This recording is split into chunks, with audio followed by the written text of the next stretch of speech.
Going back to the very first Derby in 1875, 13 of 15 jockeys in that race were African American, including the winning jockey Oliver Lewis. So our oldest artifacts go back to that time period, and consequently some of the oldest artifacts in the museum.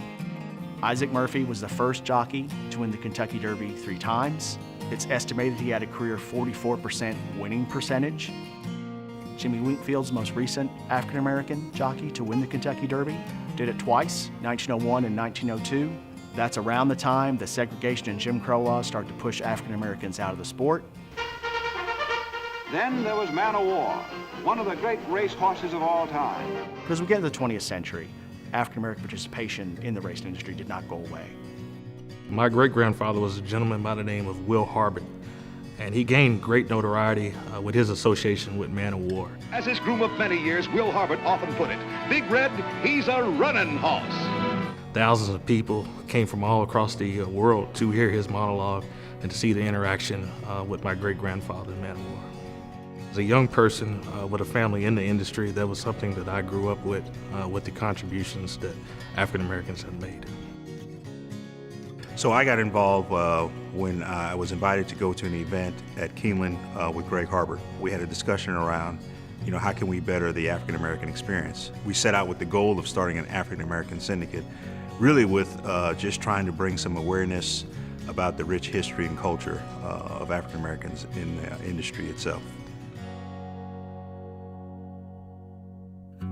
Necker Island is the horse. One of the owners is Ray Daniels. Ray, congratulations on getting to the Derby. Because of COVID, the race to the Derby was extended. He was a horse that I identified as a horse of having great potential, and if we could sort of tweak a few things, maybe could turn him around and potentially get some Derby points to get the horse in.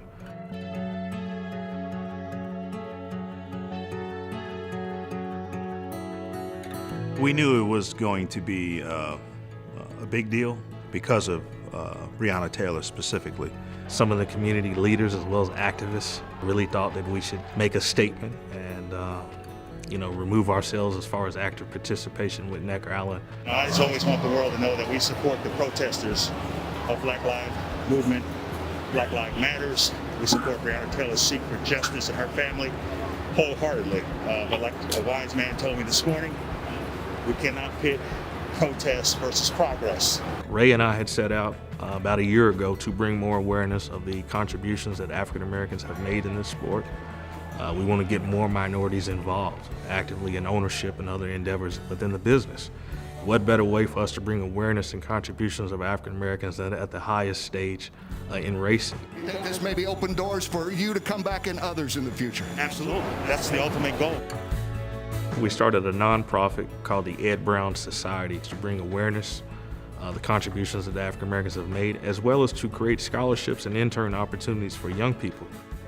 Anytime you can actively come together and collaborate, I think that makes your movement and your efforts that much stronger.